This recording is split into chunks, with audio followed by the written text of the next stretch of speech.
conflict with Russia. Given how focused Putin has been on this mission and how brazen he's been, why wouldn't a no-fly zone cause World War III? Well, look, I think it's a good question. I think we have to first off recognize that, we've been used to, as Americans, we've been blessed to not, to always have a risk-free choice.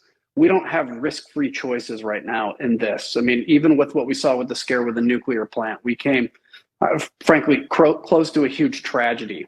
So that said, I see as this develops, as this gets worse, as the situation continues to decline, I fear that then we will have to take broader military action, particularly if there's some massive tragedy and after we see more and more pictures come out. Look, I know that it's frightening, the idea of a no-fly zone, and I do recognize there is risk with it. And I think short of it, we need to continue to send Stinger missiles and everything else. But that said, if Vladimir Putin really is going to use nuclear weapons against the West and NATO, keep in mind, this was the old Soviet Union playbook to always threaten it. And it also shows you that if Vladimir Putin's willing to threaten it, it's the one thing he fears.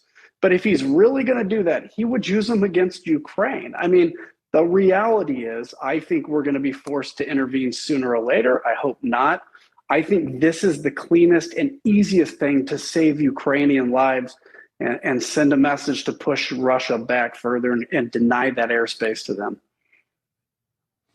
Why do you think other staunch advocates for Ukraine, such as Congresswoman Liz Cheney or Senator Marco Rubio, aren't with you on this call for a no-fly zone? Look, it's a tough decision. It's a tough call. I mean, and again, there always is a risk of escalation. The difference is I fear that risk of escalation is happening regardless. It's going to continue to get bigger and bigger. And so look, I was also the first member of Congress to call for bombing ISIS. And I was told that was certainly going to start another large Iraqi war. 6 months later, we're bombing ISIS. So I hope I'm wrong, especially if we don't end up doing the no-fly zone. But I do fear that I'm not. And so in the short of that, I think whether sending drones, giving Ukraine drones to use as the Turkish drones have been used so effectively, more Stinger missiles, that should be done in the near term for sure. There are global calls for the International Criminal Court to pursue Vladimir Putin for war crimes.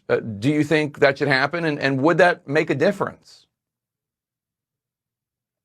Yeah, absolutely. It has to happen. I mean, we have to have these standards, and there's no doubt that Putin is a war criminal. I'm not sure he necessarily fears that threat. I think he's content right now being isolated in the middle of Russia. Obviously, he has not traveled in a while. We don't understand his mental state. And again, I fear, Jake, that as time goes on, as every day that goes on, we're going to see more and more war crimes occur ordered by Vladimir Putin. And I certainly hope that doesn't include thermobaric bombs, et cetera. You're also on the January 6th Select House Committee. So I want to ask you about that court filing this week from the committee indicating that former President Trump, in your committee's view, may have been part of a criminal conspiracy. Obviously, you don't have the powers to charge the president. Is the committee going to make a criminal referral to the Justice Department?